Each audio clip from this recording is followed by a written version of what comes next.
Welcome to G3 media. ముందుగా headlines చూద్దాం. పార్వతీపురం మన్యం జిల్లా భావినిలో mega parents teachers meeting. CM Chandrababu చేతుల మీదుగా గ్యారంటీడ్ FLN కార్యక్రమం ప్రారంభం. ప్రభుత్వ పాఠశాలల్లో క్లిక్కర్ విధానానికి శ్రీకారం చుట్టిన ప్రభుత్వం. విద్యార్థులు తల్లిదండ్రులతో ముఖాముఖి నిర్వహించిన సీఎం మంత్రి లోకేష్. చంద్రబాబుకు ఆహ్వానం. రాష్ట్రాల సఖ్యతపై కోమటిరెడ్డి సందేశం. తెలంగాణ ఏపీ కలిసి నడవాల్సిన అవసరం ఉందని కోమటి స్పష్టం. గ్లోబల్ సమ్మిట్ కోసం చంద్రబాబును ఆహ్వానించిన కోమటిరెడ్డి. హైదరాబాద్ అభివృద్ధి విజన్ 2020 ప్రతిబింబమేనని కోమటి వ్యాఖ్య.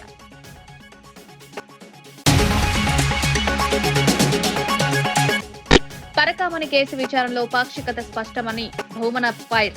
సిఐడి విచారణ రాజకీయ ఒత్తిడికే సాగుతోందని భూమన ఆరోపణ. టీడీపీ నేతల అబద్దాలకు భూమన ఘాటు సమాధానం. నన్నే టార్గెట్ చేస్తారా? విచారణపై భూమన తీవ్ర ప్రశ్నలు.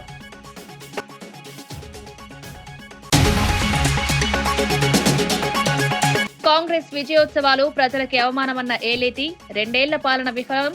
విజయోత్సవాలపై ఏలేటి ఘాటు విమర్శ. హామీలు నెరవేర్చని కాంగ్రెస్ కు సంబర హక్కు లేదన్న ఏలేటి. రుణమాఫీ ఎక్కడ? కాంగ్రెస్ సంబరాలపై ఏలేటి అసహనం. విజయవాడలో శివరాజ్ కుమార్. చంద్రబాబు బయోపిక్ పై ఆసక్తికర వ్యాఖ్యలు. కనకదుర్గమ్మ అమ్మవారిని దర్శించుకున్న శివరాజ్ కుమార్ చంద్రబాబు బయోపిక్ లో నటిస్తారా అంటూ మీడియా ప్రశ్న. భవిష్యత్తులో వచ్చే అవకాశాలను అప్పుడు చూస్తారని వ్యాఖ్య.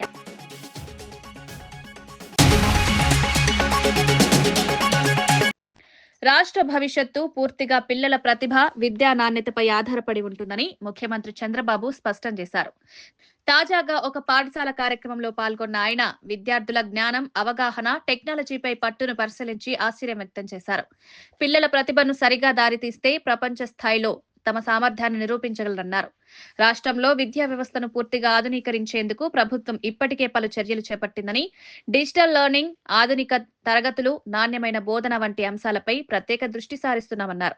పిల్లలకు అవకాశాలు, సదుపాయాలు, సరైన మార్గదర్శనం అందితే వారే దేశాన్ని నడిపించే నాయకులుగా ఎదుగుతారని భావిస్తున్నట్లు సీఎం పేర్కొన్నారు. తల్లిదండ్రులు, ఉపాధ్యాయులు, సమాజం కలిసి పిల్లల భవిష్యత్తును నిర్మించాల్సిన అవసరాన్ని కూడా ఆయన గుర్తు చేశారు. ప్రతి సంవత్సరం ఒక ప్రాజెక్టు చేయాలి, గ్రూప్ గా చేయాలి, ఇండివిజువల్ గా చేయాలి. ఆ ఫలితాలుగా వస్తే మీకు రాబోయే రోజుల్లో మీరే పరిశ్రమలు ప్రారంభించే పరిస్థితికి వస్తారు. దానికి మొదటి మెట్టు ఈ సబ్మిట్, ఏదే స్టూడెంట్స్ ఇన్నోవేటర్స్ పార్ట్నర్షిప్ సబ్మిట్. రాష్ట్ర స్థాయిలో నేను పెడతాను, జిల్లా స్థాయిలో మీరు పోటీలు పెట్టండి, స్కూల్లో పెట్టండి. తర్వాత మీరు వాళ్ళని సెలెక్ట్ చేసి నేను పారిశ్రామికవేత్తలందరినీ రమ్మంటాను, వాళ్ళు కూడా వస్తారు. వీళ్ళు చేసినట్టుగా ఉపయోగం ఉంటే దాన్ని అమలు చేయించే బాధ్యత నేను తీసుకుని ఈ పిల్లల భవిష్యత్ ప్రతిభని గుర్తించి రివార్డులు కూడా ఇప్పించే బాధ్యత నాదని డిపార్ట్మెంట్కి చెప్తున్నా. చదువు అనేది స్కూల్లో చదువుకోవడం కాదు, నేర్చుకున్న విద్యని, నాలెడ్జ్ని మళ్ళీ ఏ విధంగా సమస్యల పరిష్కారానికి ఉపయోగించాలో అది చిన్నప్పటి నుంచే నేర్పించగలిగితే ఇది సాధ్యం. ఈ కార్యక్రమాన్ని జనవరి 2లో పెట్టమని చెప్పి అడిగాను, పెడతామని చెప్పి ఒప్పుకున్నారు. అది కూడా ఒక ముఖ్యమైన కార్యక్రమం అని చెప్పి కూడా నేను మీకు తెలియజేస్తున్నా. బీసీ రిజర్వేషన్ల సమస్యపై రాష్ట్ర వ్యాప్తంగా చోటు చేసుకుంటున్న ఆత్మహత్యలన్నీ కాంగ్రెస్ ప్రభుత్వ పాలనా వైఫల్యమేనని మాజీ మంత్రి శ్రీనివాస్ గౌడ్ తీవ్రంగా మండిపడ్డారు. రిజర్వేషన్ల పేరుతో బీసీల ఆశలను దారుణంగా మోసం చేసిన ప్రభుత్వం ప్రజల ప్రాణాలతో ఆటలాడుతోందని ఆరోపించారు. విద్య, ఉద్యోగాల్లో హామీలను అమలు చేయకపోవడంతో బీసీ యువతలో తీవ్ర నిరాశ నెలకొంటుందని పేర్కొన్నారు. ఈ ఆత్మహత్యలు వ్యక్తిగత నిర్ణయాలు కాదు, కాంగ్రెస్ ప్రభుత్వం నిర్లక్ష్యం, వైఖరికి నేరుగా ఫలితమన్నారు.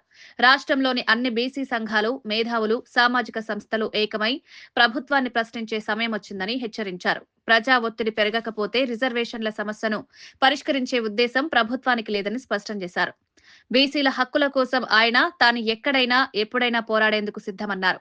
ప్రజా వ్యతిరేక విధానాలపై రాష్ట్ర వ్యాప్తంగా ఉద్యమాలు మరింత ఉధృతం చేస్తామని పిలుపునిచ్చారు. శాఖ లేదు ఇక్కడ. ఈ ప్రభుత్వం అయితే పూర్తిగా తడిగుడ్డ వచ్చి కోసేస్తుంది. అందరి ఐక్యమై కొట్లాడి సాధించుకుందాం తప్ప ఇట్లా మనం ఆత్మహత్యలు చేస్తూ పోతే ఇక మనం కష్టమవుతుంది. మీలాంటి వీరులు ధైర్యంగా ఒక్కసారి రివర్స్ గా ఆలోచన చేయండి. ఏమైనా సాధించవచ్చు, ప్రాణానికి తెగించిన ఏమైనా చేయొచ్చు. కనుక ఈ ప్రభుత్వాన్ని ఎట్లా మనం గడగడలాడించాలి, ఇలాంటి మోసపూరిత ప్రభుత్వాలను ఎట్లా మట్టి కనిపించాలి, పోరాట పంత ఎట్లా ఎన్నుకోవాలి అనే దాని మీద మీరు అందరూ ఆలోచన చేయండి. మేధావులందరూ కూడా ఆలోచన చేయండి దయచేసి. మేము పార్టీల పరంగా మేము ఉన్నాము, మేము కొట్లాడడానికి సిద్ధంగా ఉన్నాం. తెలంగాణ ఉద్యమ తరహా అందరం కలిసి వచ్చే వాళ్ళందరినీ ఐక్యం చేసి ఒక ఏకైక లక్ష్యంతో ముందుకు పోవడానికి మేము అందరం కూడా ప్లాన్ చేస్తా ఉన్నాం. అనునిత్యం మేము కూడా దాని మీదనే ఉన్నాం. దయచేసి చాలా మంది కూడా బయట నుంచి అందరూ కూడా సహకరిస్తున్నారు. మరి ఎవరు సహకరించలేకున్నా మనమైతే కొట్లాడితే ఏదైనా సాధించవచ్చు. కనుక దయచేసి ఆత్మబలిదానం వైపు చూడకండి, పోరాటాలు ఎట్లా చేద్దామని వైపు చూడండి. అందరు ఐక్యంగా అండి. ఈ ప్రభుత్వాందే బాధ్యత ఇది. అక్కడ ఆదిలాబాద్ లో ఆత్మహత్య చేసుకోవడానికి ప్రభుత్వమే బాధ్యత, నల్గొండలో జరిగినటువంటి సంఘటనకు ప్రభుత్వమే బాధ్యత, ఈ రోజు ఈ ఆత్మహత్య చేసుకోవడానికి కూడా ప్రభుత్వమే బాధ్యత. ఏం జరిగినా ప్రభుత్వాందే బాధ్యత. ఇక ఇక్కడి నుంచే మనం ప్రారంభిద్దాం. దయచేసి ఖచ్చితంగా అందరిని ఐక్యం చేసి ఈ మోసం చేసిన వాళ్ళని మట్టి కరిపిద్దాం. మీరు కూడా ఓట్లు వేసేటప్పుడు ఆలోచన చేయండి. దయచేసి ఎవరికి ఓటేయాలి ఆలోచన చేయండి. మీరు ప్రజలు కరెక్ట్ గా ఆలోచన చేయనందుకు ఇన్ని కష్టాలు వస్తూ ఉన్నాయి. ప్రజలు కూడా ఆలోచన ఎప్పుడైతే చేస్తారో, తమిళనాడు తర ఆలోచన చేస్తారో వీళ్ళందరూ చక్కగా అవుతారు. ఓట్లు వేసేది మనం, కూర్చోబెట్టేది మనం, మళ్ళీ అడుక్కునేది మనం. కనుక వేసేటప్పుడు ఆలోచన చేస్తే ఈ పరిస్థితి ఉండదని చెప్పి తెలియజేస్తున్నాం. ఖచ్చితంగా ఎక్స్గ్రేషియా 50 లక్షలు ఇవ్వడమే కాకుండా పూర్తి బాధ్యత ప్రభుత్వాన్ని. పరకామణి వ్యవహారంలో న్యాయస్థానం ఇచ్చిన ఆదేశాలకు విరుద్ధంగా సిఐడి విచారణ జరిగిందని వైఎస్ఆర్సీపీ నేత మాజీ టీటీడీ చైర్మన్ భూమన కరుణాకర్ రెడ్డి తీవ్ర ఆగ్రహం వ్యక్తం చేశారు.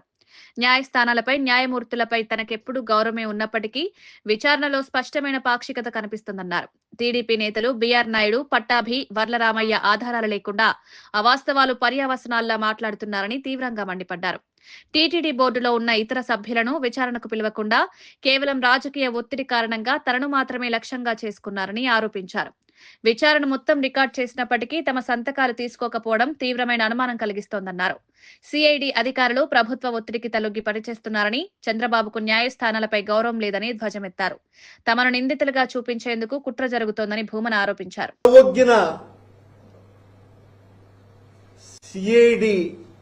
ఏసీబీ అధికారులు న్యాయస్థానానికే మస్కా కొట్టినారు, టోకరా వేసినారు. న్యాయస్థానం ఆదేశాల ముసుగును వేసుకొని మమ్మల్ని దోషులుగా, నిందితులుగా, నేరస్తులుగా, దొంగలుగా గత 3 నెలలుగా నిరంతరము ఈ పత్రికలలోనూ ఈ ప్రసార మాధ్యమాలలోనూ మమ్మల్ని తిట్టించటానికే ఈ విచారణను సాగించినారు. ఈ విచారణ సాగినన్ని రోజులు నిజానికి విచారణ అధికారులు వాళ్ళెవరు కూడా ఎవరిని ఏమి విచారించినాము అన్నది చెప్పరు. కానీ మరుసటి రోజున చంద్రబాబు గారిని మోసేటువంటి పత్రికలు ఆ విచారణ తతంగాన్ని రికార్డు చేసి దానికి సంబంధించి మా దగ్గర సంతకాలు తీసుకోనే లేదు. తీసుకోవాల్సినటువంటి అవసరం విచారణ చేసేటువంటి అధికారులకు ఉన్నదా లేదా అని నేను ప్రశ్నిస్తున్నా. ఒక్కరి దగ్గర కూడా మీరెందుకు సంతకాలు తీసుకోలేదు? న్యాయస్థానం పట్ల ఏమాత్రము గౌరవం లేని చంద్రబాబు గారి రాజకీయం ఇక్కడ కొనసాగుతున్నది కనుక ఆ బరితెగింపు ఈ ప్రభుత్వానికి ఉన్నది కనుక న్యాయస్థానాన్ని తమకు పూర్తిగా వాళ్ళిచ్చినటువంటి ఆదేశాన్ని అనుకూలంగా మలుచుకొని 3 నెలల పాటు మమ్మల్ని దొంగలుగా చిత్రీకరించేటువంటి ప్రయత్నం నిరంతరము చేసినారు. నేనే దొంగ అన్నారు కదా, సాక్ష్యాలన్నీ కూడా వాళ్ళ దగ్గర ఉన్నాయని చెప్పినాయి కదా, మరి వాళ్ళని పిలవాల్సినటువంటి బాధ్యత సిఐడి అధికారులకు ఉన్నదా లేదా? లేకుండా తతంగం ఎలా ముగించినారు మీరు? ఆంధ్రప్రదేశ్ కు తమ ప్రభుత్వానికి ప్రత్యేక స్థానం ఉందని మంత్రి కోమటిరెడ్డి వెంకటరెడ్డి తెలిపారు. తెలంగాణ రైజింగ్ గ్లోబల్ సమ్మిట్ కు ముఖ్యమంత్రి చంద్రబాబు నాయుడిని స్వయంగా ఆహ్వానించిన అనంతరం ఆయన మీడియాతో మాట్లాడారు. గతంలో చంద్రబాబు విజన్ 2020 ప్రకటించినప్పుడు చాలా మంది లాగే తాను ఆశ్చర్యపోయాయని, కానీ ఈ రోజు హైదరాబాద్ అభివృద్ధి ఆ విజన్ కి నిదర్శనగా నిలుస్తోందన్నారు. 2 రాష్ట్రాలు పరస్పర సహకారంతోనే మరింత అభివృద్ధి సాధిస్తాయని, రాజకీయాలు ఎంత ఉన్నా ప్రజల ప్రయోజనాల కోసం కలిసి ముందుకు వెళ్లాల్సిన అవసరం ఉందని స్పష్టం చేశారు. పవన్ కళ్యాణ్ పై తాను ఇటీవల చేసిన వ్యాఖ్యలు అప్పటి పరిస్థితుల కారణంగానే జరిగాయని, ప్రస్తుతం ఎవరిని విమర్శించే ఉద్దేశం లేదని తెలిపారు. గ్లోబల్ సమ్మిట్ తెలంగాణ భవిష్యత్తుకు కీలకమై ప్రాంతీయ అభివృద్ధిలో రెండు రాష్ట్రాలు కలిసి పనిచేయగల అవకాశాలను ఈ వేదిక చూపిస్తుందని కోమటిరెడ్డి పేర్కొన్నారు. నేను సర్పంచ్ ఎలక్షన్లో బిజీగా ఉన్నా, టైం తీసుకొని రావడం జరిగింది. వారిని ఆహ్వానిస్తున్నాం. తప్పక వస్తారని నమ్మకం ఉంది. వారు వస్తారు. వారి సలహాలు కూడా తీసుకుంటారు. తెలుగు రాష్ట్రాలకు ఒకటి పోటీ పడి అభివృద్ధి చేసుకోవాలి మనం. అందుకనే వారి ఆహ్వానించడానికి నేను యాదగిరిగుట్ట ఎమ్మెల్యే కమ్ అసెంబ్లీలో విప్ గారు, అలాగే ఆదిపట్ల ఏరియాలో ఫ్యూచర్ సిటీ కట్టే ఏరియాలో మాజీ మేయర్ నిరంజన్ రెడ్డి గారు ముగ్గురు రావడం జరిగింది. పోలవరంను చంద్రబాబు సర్వనాశనం చేశారని వైఎస్ఆర్సీపీ నేత అంబటి రాంబాబు తీవ్రంగా విమర్శించారు. 41 మీటర్లకే ప్రాజెక్టు నిలిపివేయడం ఏ బాధ్యత లేనిదైనా నిర్ణయమని, కూటమి నేతలు మౌనంగా ఉండడం అర్థం కాకపోతుందని ప్రశ్నించారు. రాష్ట్ర విభజన చట్టం ప్రకారం పోలవరాన్ని కేంద్రం నిర్మించాలని ఉన్నప్పటికీ డబ్బుల మీద దృష్టితో ఆ బాధ్యతను ఏపీకి బదిలీ చేసుకున్నారని ఆరోపించారు. కాఫర్ డ్యాం నిర్మాణం ఉద్దేశపూర్వకంగా వదిలేసి డయాఫ్రమ్ వాల్ పై అవకతవకలు చేసి 1000 కోట్ల నష్టం కలిగించారని అంబటి మండిపడ్డారు. జగన్ హయాంలోనే స్పిల్వే, కాఫర్ డ్యాం పూర్తి అయ్యాయని, 2017-18 ధరల ప్రకారమే నిర్మాణం కొనసాగేందుకు కేంద్రాన్ని ఒప్పించారని తెలిపారు. మొదటి దశకే కావాల్సిన నిధులను ఎన్నికల ముందు అడ్డుకున్నది చంద్రబాబు కుట్రేనని ఆరోపించారు. రెండో దశ 45.72 మీటర్ల ఎత్తు పూర్తి కాకపోతే ఉత్తరాంధ్రకు నీరు అందదని, పోలవరాన్ని బ్యారేజీ స్థాయికి దిగదార్చారని అంబటి రాంబాబు విమర్శించారు. సర్వశక్తులు ఒడ్డి ఈ ప్రాజెక్టుని కేవలం రాష్ట్ర ప్రభుత్వం యొక్క నిధులతోనే నిర్మాణం చేయాలని ధైర్యంగా ప్రారంభించారు. అలాంటి ప్రాజెక్టు కొనసాగుతూనే ఉంది. అమరావతి ఏమో అంతులేని కథ అయింది. ఈ పోలవరం ప్రాజెక్టు ఏమో ముగింపు లేని కథ అవుతా ఉంది. ఈ రెండిటికి ప్రధానమైన కారణం నారా చంద్రబాబు నాయుడు గారి యొక్క అసమర్థత, అనాలోచిత చర్య.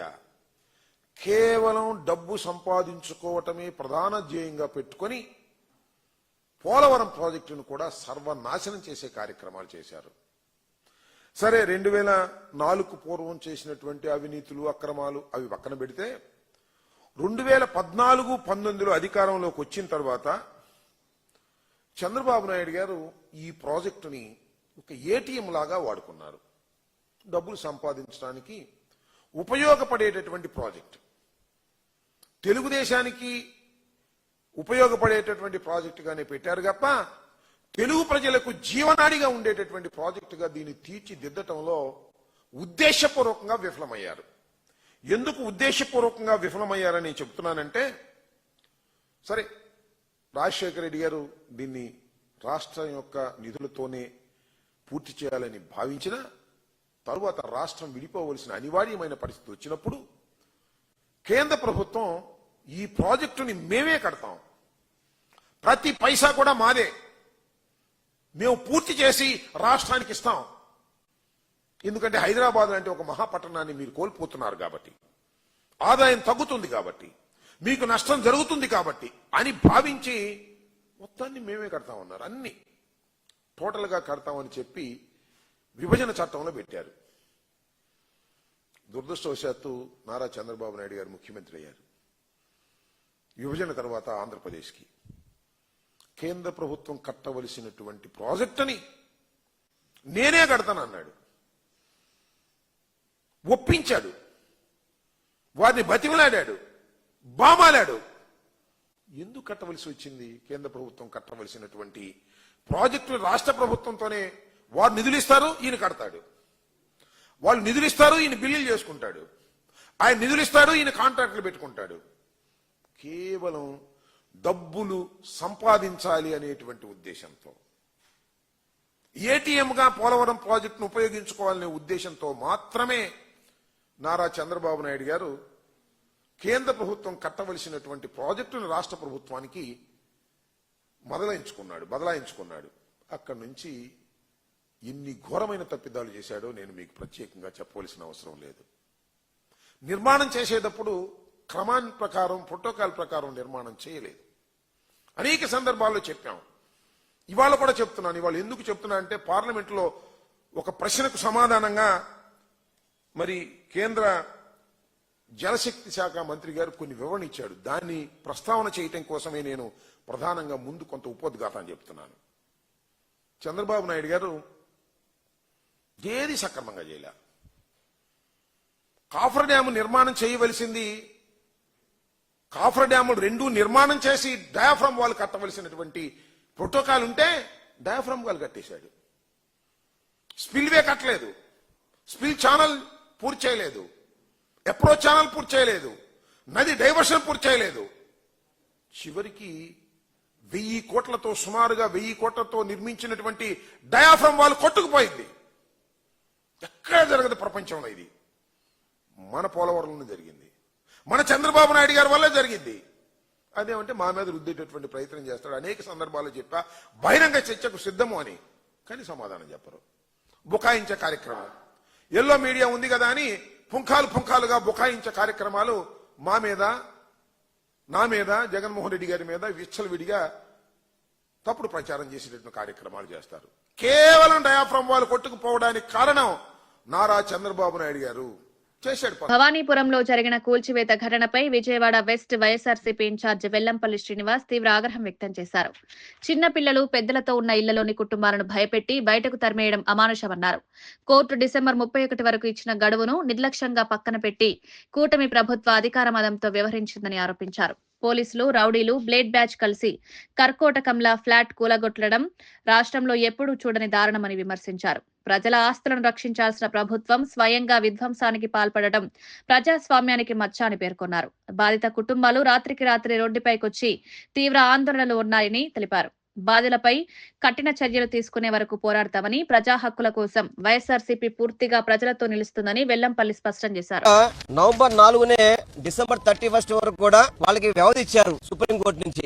అయినా కానీ వీటిని పక్కన పెట్టేసి టెక్నికల్ ఇష్యూస్ పెట్టి అధికార మదముతో, ఎందుకంటే వీళ్ళు ఈ ఇష్యూ జరుగుతున్న నుంచి తెలుగుదేశం పార్టీ ఆఫీస్ లో నారా లోకేష్ గారు కంప్లైంట్ ఇచ్చారు, జనసేన ఆఫీస్ లో పన్నులు కడుతున్నారు, కరెంట్ ఉంది, వాటర్ సప్లై ఉంది, ప్రతిదీ కూడా ఆన్ రికార్డ్ గా వీళ్ళు ఇక్కడ నివసిస్తుంటే వాళ్ళు ఏదో మేము కోర్టులో మేము ఆర్డర్ తీసుకొచ్చామని చెప్పని సుప్రీంకోర్టులో టైం ఉన్నప్పటికీ కూడా వాటిని నిర్దాక్ష్యంగా కూల్చేసి, పాపం చిన్నపిల్లలు ఉన్నా గానీ వాళ్ళు బయట పడేసి వాళ్ళు చెప్తున్నారు మా ఇంట్లో కుక్క పిల్లలు అంటే వాటిని కూడా సస్యస్తామనండి అని చెప్పనే విధంగా ఎవరో గిరి అని చెప్పి ఒక అతనంట. మరి పోలీసు అధికారులు ఇష్టం వచ్చినట్టు ఎవరైతే ఈ గోండాకు సంబంధించిన కొంతమంది వీళ్ళు తాగేసి ఇష్టం వచ్చినట్టుగా వీళ్ళని బయట పంపించడం అనేది చాలా బాధాకరం. అదే చెప్తుందమ్మా, పెన్షన్ వస్తుంది నాకు 4000 రూపాయలు అని చెప్పని. నేను నిన్న కూడా చెప్పాను, చంద్రబాబు నాయుడు గారు ప్రతి నెల 1st తారీఖు పెన్షన్ కి వెళ్తారు, అదే పెన్షన్ కి ఇవ్వడానికి రావచ్చు, ఇక్కడికి చూడొచ్చు కదా. ఇక్కడ కేవలం ఇది అంతా కూడా వాళ్ళకి తెలిసే, వాళ్ళ కనుసన్నుల్లోనే పూర్తిగా స్థానిక ఎంపీకి తెలుసు, స్థానిక ఎమ్మెల్యేలు తెలుసు,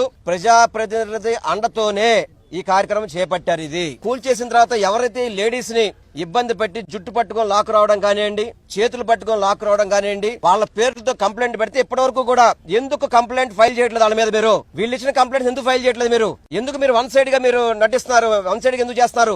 వీళ్ళు కంప్లైంట్ ఇచ్చారు, అదే విధంగా ఇతరులు కూడా కంప్లైంట్ ఇచ్చారు. వీళ్ళ కంప్లైంట్స్ మాత్రం తీసుకున్న పరిస్థితి లేదు.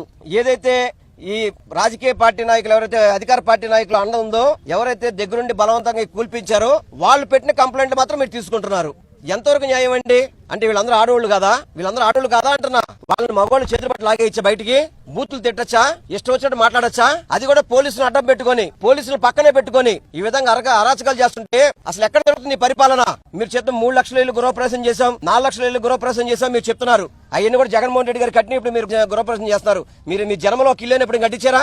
ఇల్లు కోల్చడం తప్ప మీకు కట్టే చరిత్ర మీకు ఎక్కడ ఉంది? కూటమి ప్రభుత్వం ఇల్లు కోల్చడం తప్ప కట్టే చరిత్ర లేదు. దయచేసి చంద్రబాబు నాయుడు గారు గానీ, నారా లోకేష్ గానీ, పవన్ కళ్యాణ్ గానీ మీరు స్పందించండి. దీని మీద ఎవరైతే మీ నాయకులు ఉన్నారో వాళ్ళ మీద యాక్షన్ తీసుకోండి. వీళ్ళకి తగిన న్యాయం చేయాల్సింది. మీరు చేయకపోతే తప్పకుండా వీళ్ళతో పాటు వైఎస్ఆర్ కాంగ్రెస్ పార్టీ నాయకు మాజీ ముఖ్యమంత్రి జగన్మోహన్ రెడ్డి గారు కూడా ఈ రోజు మాట్లాడారు ఈ విషయంలో. తప్పకుండా వాళ్ళకి న్యాయం జరిగే వరకు మనందరం కూడా తోడుగుండామని కూడా చెప్పమని చెప్పారు. వీళ్ళని జగన్మోహన్ రెడ్డి గారి దగ్గర కూడా తీసుకువెళ్తా నేను. తప్పకుండా వీళ్ళకి న్యాయం చేయడానికి జగన్మోహన్ రెడ్డి గారు ఏ విధంగా చేయాలో ఆ విధంగా చేస్తారు. తప్పకుండా ఆయన కూడా ఒకటే చెప్పారు, వీళ్ళ తరపున మీరు పోరాటం చేయండి, ఎటువంటి సహకారం కావాలో మనం అందిస్తాం, తప్పకుండా వీళ్ళకి న్యాయం జరగాలని చెప్పి జగన్మోహన్ రెడ్డి గారు కూడా చెప్పారు. ఈ రోజు కనీసం స్థానిక ఎంపీలు గానీ, కేసీఆర్ చిన్ని గారు ఆయనకి ఆటలాడుకోవడానికి ఏదో ఉత్సవాలను చేయడానికి టైం ఉంటుంది కానీ ఇటువంటి కార్యక్రమాల దగ్గర రావడానికి మాత్రం టైం ఉండదు ఆయనకి. విజయవాడలో ఇటీవల జరిగిన ఇళ్ల కూల్చివేతపై మేయర్ రాయన భాగ్యలక్ష్మి తీవ్ర ఆగ్రహం వ్యక్తం చేశారు. ప్రజలు బ్యాంకు లోన్లు తీసుకుని రిజిస్ట్రేషన్లు జరిగి కార్పొరేషన్ బిల్లులు చెల్లించి పూర్తి స్థాయి చట్టపరమైన హక్కులు కలిగి ఉన్నప్పటికీ ప్రభుత్వం ఒక్కసారిగా బుల్డోజర్లు పంపించడం అతి దారుణమని పేర్కొన్నారు. ఇలాంటి అరాచక పాలన ఎప్పుడూ చూడలేదని మేయర్ వ్యాఖ్యానించారు. ప్రజలను రోడ్డు మీదకు నెట్టే విధంగా ప్రభుత్వం వ్యవహరిస్తోందని, ముందస్తు నోటీసులు ఇవ్వకుండా కూల్చివేయడం ప్రజాస్వామ్యానికి మచ్చ అని అన్నారు. బాధితులతో కలిసి నిలబడి వారి సమస్యలను రాష్ట్ర, జాతీయ స్థాయిలో ప్రదర్శించేందుకు కట్టుబడి ఉన్నానని స్పష్టం చేశారు. ప్రభుత్వంలోని అస్పష్టత, తొందరపాటు నిర్ణయాలు ప్రజల్లో తీవ్ర ఆందోళనకు దారితీస్తున్నాయని భాగ్యలక్ష్మి విమర్శించారు. ఈ చర్యల వెనుక ఉన్న బాధ్యులను ప్రజలు తప్పక ప్రశ్నిస్తారని ఆమె నమ్మకం వ్యక్తం చేశారు. ఇల్లులు కట్టుకుంటే ఒక్క నిమిషంలోనూ వచ్చి బుల్డోజర్ తోటి కొట్టి మీరు ఇల్లుల్ని కూలదోసినారే, రేపు పొద్దున్న వాళ్ళు బ్యాంకు లోన్లు ఎలా కడతారు? బ్యాంకులు ఊరుకుంటాయా? ఆ లోన్లు క్రియేట్ చేయకపోతే వాళ్ళు ఊరుకుంటారా? ఈ రకమైన పరిస్థితులను, ఇంత దారుణమైన పరిస్థితులు ఇక్కడ ఉంటే లోకల్ నాయకులు ఏం చేస్తున్నారు? లోకల్ ఎమ్మెల్యే గారు ఏం చేస్తున్నారు? ఎంపీ గారు ఏం చేస్తున్నారు? ఇన్ని రకాలుగా వాళ్ళు ఎక్కే గడప దిగే గడప ప్రతి ఒక్క నాయకుడి దగ్గరికి, ముఖ్యమంత్రి దగ్గర నుంచి, లోకేష్ గారి దగ్గర నుంచి, పవన్ కళ్యాణ్ గారి దగ్గర నుంచి అలా ఎక్కన గడపంటూ లేదు, ఎక్కన చెప్పని అధికారులు లేరు. కానీ ఒక్కరు వచ్చి ఏందమ్మా మీ బాధ అని అడిగినోళ్ళు లేరు. ఈ రోజు వాళ్ళు ఎవరైతే వీళ్ళు కమ్మినారో కనీసం వాళ్ళని కూడా ప్రశ్నించే ఇది లేదు. ఎంత దారుణంగా ఉంది. అమ్మినోళ్ళు బానే ఉన్నారు, ఈ రోజు మేము కోర్టులో గెలుచుకున్నాము అన్నోళ్ళు బానే ఉన్నారు. మరి వీళ్ళ పరిస్థితి ఏంటి? వీళ్ళకి ఎవరు న్యాయం చేస్తారు? ఇంత అన్యాయం చేస్తున్నారా? ఇంత దారుణమైన పరిస్థితులను నెలకొల్పుతుంటే, ఒక సిటీలో ఇలాంటి దారుణమైన పరిస్థితులను నెలకొల్పుతుంటే బీసీ రిజర్వేషన్ల అంశంపై ముఖ్యమంత్రి రేవంత్ రెడ్డి, టీపీసీసీ అధ్యక్షుడు మహేష్ కుమార్ గౌడ్ పై బీసీ సంఘాలు చేస్తున్న విమర్శలు సరైనవి కావని Hyderabad market committee vice chairman Kotla Srinivas స్పష్టం చేశారు. బీసీలకు న్యాయం చేసే దిశగా నిజాయితీగా పనిచేస్తున్న ఏకైక ప్రభుత్వం కాంగ్రెస్దేనన్నారు. ఎన్నికల్లో ఇచ్చిన హామీలను అమలు చేయడానికి ప్రభుత్వం క్రమబద్దమైన విధానంతో ముందుకు సాగుతుందని, ఆ ప్రక్రియను అర్థం చేసుకోకుండా విమర్శలు చేయడం తగదని పేర్కొన్నారు. బీసీల అభివృద్ధి, విద్య, ఉద్యోగాలు, ఆర్థిక శక్తివంతీకరణ కోసం ప్రత్యేక చర్యలు ఇప్పటికే ప్రారంభమయ్యాయని తెలిపారు. సమాజం మొత్తం అభివృద్ధి చెందాలంటే బీసీలు బలపడాలని, ఆ దిశగా ప్రభుత్వం స్పష్టమైన రోడ్ మ్యాప్ తో పనిచేస్తోందన్నారు. రాజకీయ ప్రయోజనాల కోసం కొందరు చేస్తున్న విమర్శలను పట్టించుకోవద్దని, బీసీలకు కాంగ్రెస్ ప్రభుత్వం అండగా ఉంటుందని కోట్ల శ్రీనివాస్ భరోసా ఇచ్చారు. మద్దతుగా నిలబడి ఆ రోజు మరి జంతర్ మంతర్లో విజయం చేసే సంగతి బీసీ సంఘాలు మర్చిపోయినాయి. అదేవిధంగా మీరు రాష్ట్ర బంద్ ఇస్తే సాక్షాత్తు మా పిసిసి అధ్యక్షుడు బొమ్మ మహేష్ కుమార్ గౌడ్ గారు పాల్గొని కాంగ్రెస్ పార్టీ మద్దతు, ఆ రోజు ప్రభుత్వంలో మేము ఉన్నప్పటికీ కూడా మీ బంద్కు మద్దతు తెలిపిన సంగతి మర్చిపోయి ఈరోజు రేవంత్ రెడ్డి గారి మీద, అదేవిధంగా మా పిసిసి ప్రెసిడెంట్ మీద అవాకు చెవాకులు పేరడము తగదని సందర్భంగా హైదరాబాద్ ను భవిష్యత్ తరాల అవసరాలకు తగిన విధంగా అభివృద్ధి చేసే స్పష్టమైన ప్రణాళికతో కూటమి ప్రభుత్వం ముందుకు సాగుతోందని TPCC general secretary doctor Charan Kaushik Yadav తెలిపారు. హైదరాబాద్ ను కాలుష్య రహిత నగరంగా సుస్థిర అభివృద్ధి దిశగా నడిపించేందుకు హిల్ట్ పాలసీని ప్రభుత్వం తీసుకువచ్చిందన్నారు. కాకుండా హైదరాబాద్ సిటీలో కూడా కొన్ని ప్రాంతాల్లో కాలుష్యం ఎదిలే ఇండస్ట్రీస్ పెద్ద ఎత్తున ఉన్నాయి కాబట్టి అవన్నిటిని కూడా జోన్ చేంజ్ చేసినట్లయితే ప్రధానంగా కంపెనీలు పెట్టుకున్న వాళ్ళకి లాభదాయకం ఉంటుంది. అదే కాకుండా వాళ్ళు బయటికి వెళ్ళి భూములు కూడా కొనుగోలు చేస్తానికి ఈజీగా ఉంటుందని చెప్పి ప్రభుత్వం భావించి ఒక గొప్ప నిర్ణయం తీసుకొని 45 రోజులలో ప్రాసెస్ కంప్లీట్ చేస్తాం, 9 రోజుల కాలం పాటు టైం ఇస్తే దాన్ని రాజకీయం చేసే ప్రయత్నం బీఆర్ఎస్ పార్టీ కేటీఆర్ గారు చేస్తూ ఉన్నాడు. ఏకంగా భూ యజమానులను బెదిరించే ప్రయత్నం కేటీఆర్ గారు చేస్తా ఉన్నారు. అంటే మెడికల్ కాలేజీల ప్రైవేటీకరణ రాష్ట్రానికి తీవ్రమైన నష్టం చేస్తుందని వైఎస్ఆర్సీపీ నేత, మాజీ మంత్రి సీదిరి అప్పలరాజు మండిపడ్డారు. ప్రజా సంపదను అక్రమంగా దోచుకునే ప్రయత్నం ఇదే తప్ప అభివృద్ధి కాదని ఆయన ఆగ్రహం వ్యక్తం చేశారు. ప్రైవేటీకరణను ఆపాలని నిరంతరం పోరాటం చేస్తున్నామన్న అప్పలరాజు, తమ మాట వినకుండా ప్రభుత్వం ప్రజలకు అందుబాటులో ఉండాల్సిన వైద్యాన్ని వ్యాపారం చేస్తోందని విమర్శించారు. 16 నెలల్లోనే 2.5 లక్షల కోట్లకు పైగా అప్పులు చేసి రాష్ట్రాన్ని అప్పుల బారిలోకి నెట్టారని ఆరోపించారు. అదే సమయంలో జగన్ హయాంలో నాడు నేడు వంటి పథకాలతో విద్యా సంస్థల రూపురేఖలు మారినప్పుడు దాన్ని విధ్వంసమని విమర్శించిన చంద్రబాబు, ఇప్పుడు చేస్తున్న అప్పు పాలన అసలు విధ్వంసమన్నారు. ప్రజాస్వామ్యంలో ప్రజలే యజమానులు, వారి ఆస్తులను ప్రైవేట్ చేతుల్లోకి ఇవ్వడం తీవ్ర అన్యాయమని అప్పలరాజు హెచ్చరించారు. ప్రభుత్వ నిర్ణయాన్ని వెంటనే వెనక్కి తీసుకోవాలని ఆయన డిమాండ్ చేశారు. మేము ఆపేసింది మీరు, ప్రతి పిల్లవాడు అవసరమైతే ఇంటి దగ్గర చదువుకోవాలని ట్యాబ్లు ఇచ్చింది మేము, ఆపేశారు మీరు. డిజిటల్ క్లాస్ రూమ్స్ తయారు చేసింది మేము, ఈ 16 నెలల కాలంలో ఒక్కటంటే ఒక్క కొత్త డిజిటల్ క్లాస్ రూమ్ తయారు చేయనటువంటి చేతకాని ప్రభుత్వం మీరు అని నేను అడుగుతా ఉన్నాను. ఏది విధ్వంసం? దీనిపైన ప్రజలందరూ కూడా చర్చించాల్సినటువంటి అవసరం ఉంది. చంద్రబాబు గారు మాట్లాడితే ఈ మాట మాట్లాడుతూ ఉన్నారు, విధ్వంసం చేశారు, విధ్వంసం చేశారు, విధ్వంసం చేశారు. ఈ రాష్ట్రాన్ని విధ్వంసం చేసి సర్వనాశనం చేస్తుంది మీరు అని నేనైతే అభిప్రాయపడతా ఉన్నా. అన్ని రంగాల్లో కూడా ఏం మాట్లాడుతున్నారు మీరు? అప్పు పుట్టడం లేదని మీరే మాట్లాడుతున్నారు, ఖజానా ఖాళీ అని మీరే మాట్లాడుతున్నారు, విధ్వంసం చేశారని మీరే మాట్లాడుతున్నారు, విచ్చలవిడిగా విశృంఖలంగా అప్పులు చేసి రాష్ట్రాన్ని అంధకారంలోకి నెడుతున్నారు మీరే. ఏది విధ్వంసం? ఇది విధ్వంసం చేస్తూ విధ్వంసం గురించి మీరు మాట్లాడుతూ ఉన్నారు. ఏమన్నది ఇంక ఈ రాష్ట్రంలో? టోటల్ ఇప్పటికే మొత్తం అమ్మేశారు. అసలు భూములు మిగిల్చారా? 99 పైసలకి ఎకరా, 100 రూపాయలకి ఎకరా, ఫ్రీకి 100కి, మీకు నచ్చితే ఫ్రీ. తెలంగాణలో 2 ఏళ్ల పాలన పూర్తి చేసుకున్న సందర్భంగా కాంగ్రెస్ ప్రభుత్వం విజయోత్సవాలు నిర్వహించడం ప్రజలను అవమానపరచడమేనని నిర్మల్ ఎమ్మెల్యే బీజేపీ శాసనసభాపక్ష నేత ఏలేటి మహేశ్వర్ రెడ్డి తీవ్రస్థాయిలో విమర్శించారు. ఎన్నికల సమయంలో ఇచ్చిన హామీల్లో ఏ ఒక్కదాన్ని కూడా పూర్తిగా అమలు చేయకుండా ప్రజలను మోసం చేసి ఇప్పుడు విజయోత్సవాలు చేసుకోవడం దురాశగా, దగా రాజకీయాల స్పష్టమైన నిదర్శనమన్నారు. రైతు రుణమాఫీ, బీసీ రిజర్వేషన్లు, ఇళ్ల పట్టాలు, ప్రగతి భవన్ రద్దు వంటి కీలక హామీలను కేవలం ఓట్లు దోచుకునేందుకే ఉపయోగించారని, అధికారంలోకి వచ్చాక వెంటనే మాట మార్చారని మండిపడ్డారు. నిరుద్యోగులకు న్యాయం చేయకపోవడం, ప్రభుత్వ ఉద్యోగ నియామకాలు నిలిచిపోయిన పరిస్థితి, ధరలు పెరుగుతుండటంతో ప్రజలు ఇబ్బందులు పడుతున్నా ప్రభుత్వం కేవలం ప్రచార కార్యక్రమాలకే ప్రాధాన్యమిస్తుందని విమర్శించారు. ప్రజల సమస్యలు పరిష్కరించని ప్రభుత్వానికి విజయోత్సవాలు చేసుకునే నైతిక హక్కు లేదని మహేశ్వర్ రెడ్డి స్పష్టం చేశారు. వరకు దాన్ని చట్టసభలో బిల్లు పెట్టే దమ్ము లేనటువంటి రేవంత్ రెడ్డి రోజు ఏ ముఖం పెట్టుకుని విజయోత్సవాలు చేసుకుంటున్నావు, ఏ ముఖం పెట్టుకుని ఆదిలాబాద్కి నువ్వు విజయోత్సవాల పేరు మీద వచ్చినావో ప్రజలకు సమాధానం చెప్పాలని కోరుతా ఉన్నాను. గత 2 ఏళ్ల పాలనలో ఏమీ సాధించినటువంటి రేవంత్ రెడ్డి గారు పూర్తిగా అవినీతిలో కూరుకుపోయి కుంభకోణాల్లో, అవినీతిలో, పర్సంటేజీల పాలనలో, ఆర్ ట్యాక్సులు, ఆర్ఆర్ ట్యాక్సులు, బి ట్యాక్సులు, యూ ట్యాక్సులు, రకరకాల ట్యాక్సులతోటి తెలంగాణ రాష్ట్ర ప్రజలను వంచన చేస్తున్నటువంటి ఈ ప్రభుత్వం ఈరోజు విజయోత్సవాలని చెప్పి చెప్పుకోవడం సిగ్గుచేటని చెప్పి నేను తెలియజేస్తా ఉన్నా. కన్నడ నటుడు శివరాజ్ కుమార్ రాష్ట్ర పర్యటనలో భాగంగా విజయవాడ కనకదుర్గమ్మ ఆలయాన్ని దర్శించారు. ఆలయ అధికారులు సంప్రదాయ పూర్ణ కుంభంతో స్వాగతం పలికి ప్రత్యేక దర్శన ఏర్పాట్లు చేశారు. దర్శనానంతరం పండితులు ఆశీర్వచనం చేసి అమ్మవారి ప్రసాదాలు, చిత్రపటం అందజేశారు. అనంతరం మీడియాతో మాట్లాడిన శివరాజ్ కుమార్ ప్రత్యేక వ్యాఖ్యలు చేశారు. అవకాశం దొరికితే ఆంధ్రప్రదేశ్ ముఖ్యమంత్రి చంద్రబాబు నాయుడు బయోపిక్ లో నటించేందుకు సిద్ధంగా ఉన్నారని వెల్లడించారు.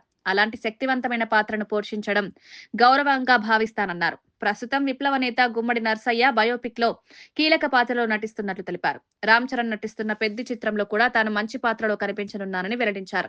తెలుగు ప్రేక్షకుల ప్రేమ ఎప్పుడూ ప్రత్యేకమని, ప్రతి సందర్శన తనకు ఆధ్యాత్మిక ఆనందమిస్తుందని శివరాజ్ కుమార్ అభిప్రాయపడ్డారు. అలాగే రాజకీయంలో కానీ ప్రజా సమస్యలు ఆయన బయోపిక్ లో అయినా నటించే అవకాశం ఉందా? మంచి డైరెక్టర్ వచ్చి మీకు అది చెప్పారు. ఇప్పుడు ఫస్ట్ టైం ఇప్పుడు చేస్తున్నానండి, చూస్తామండి. తర్వాత అప్పుడు వస్తే ఫెంటాస్టిక్ అండి, నో డౌట్ అబౌట్ ఇట్. ఇక్కడ కాదండి, ఇండియాలో మటు కాదండి, ఈవెన్ అబ్రాడ్లో చాలామంది ఉన్నారు, చాలామంది గుర్తుపెడతారు అండ్ దే రెస్పెక్టర్స్ అండ్ మంచి ఫుడ్ ఇక్కడ, very good food. I love Andhra food. I think good response వస్తుంది అని ఒక నమ్మకం ఉందండి, చూస్తామండి.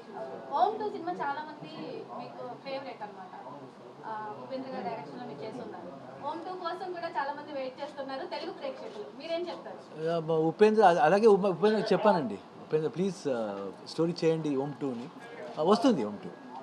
దేశంలో ఎంతమంది ప్రజాప్రతినిధులు, పాలకులందరూ ఓన్లీ ఫర్ గుమ్మడి నర్సయ్య గారినే ఎందుకు ఎంచుకున్నారు? డైరెక్టర్ గారు మీకు ఏ విధంగా స్టోరీ నేరేషన్ చేశారు? సింపుల్ అండి, సింపుల్ అండ్ సింప్లిసిటీ. వాడికి సింపుల్గా ఉన్నారు, సింప్లిసిటీ ఉంది. అదే టైంలో ఒక ఎయిమ్ ఉంది, ఏం చేయాలి అని ఎయిమ్ ఉంది, ఇంటెన్షన్ ఉండాలి. సింపుల్ అండ్ సింప్లిసిటీ ఉంటే చాలండి, చాలండి. ఇప్పుడు అది ఒక ఎయిమ్ ఉండాలి, ఎందుకాగి ఎలాగున్నాలి. సో ఒక ఎయిమ్ ఉంది ఈ సబ్జెక్ట్లో. I love him, Andy. Only one thing I can say, I love Ram Charan. చెప్తా 100%. Yes yes. వార్తలు ముగించే ముందు ముఖ్యాంశాలు మరోసారి. పార్వతీపురం మన్యం జిల్లా భావినిలో mega parents teachers meeting. CM Chandrababu చేతుల మీదుగా గ్యారంటీడ్ FLN కార్యక్రమం ప్రారంభం. ప్రభుత్వ పాఠశాలల్లో క్లిక్కర్ విధానానికి శ్రీకారం చుట్టిన ప్రభుత్వం. విద్యార్థులు తల్లిదండ్రులతో ముఖాముఖి నిర్వహించిన సీఎం, మంత్రి లోకేష్. చంద్రబాబుకు ఆహ్వానం. రాష్ట్రాల సఖ్యతపై కోమటిరెడ్డి సందేశం. తెలంగాణ, ఏపీ కలిసి నడవాల్సిన అవసరం ఉందని కోమటి స్పష్టం. గ్లోబల్ సమ్మిట్ కోసం చంద్రబాబును ఆహ్వానించిన కోమటిరెడ్డి. హైదరాబాద్ అభివృద్ధి విజన్ 2020 ప్రతిబింబమేనని కోమటి వ్యాఖ్య.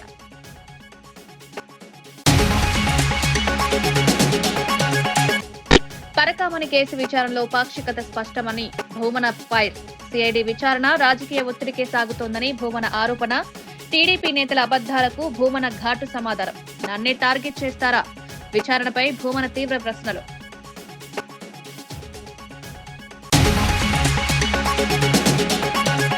కాంగ్రెస్ విజయోత్సవాలు ప్రజలకి అవమానమన్న ఏలేటి. 2 ఏళ్ల పాలన విఫలం. విజయోత్సవాలపై ఏలేటి ఘాటు విమర్శ. హామీలు నెరవేర్చని కాంగ్రెస్ కు సంబర హక్కు లేదన్న ఏలేటి. రుణమాఫీ ఎక్కడ? కాంగ్రెస్ సంబరాలపై ఏలేటి అసహనం.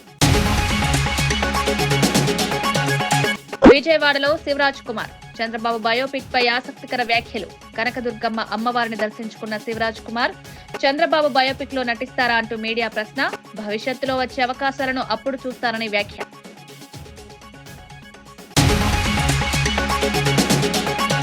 ఇవి ఈనాటి వార్తా విశేషాలు. మరో బులెటిన్లో మళ్ళీ కలుద్దాం.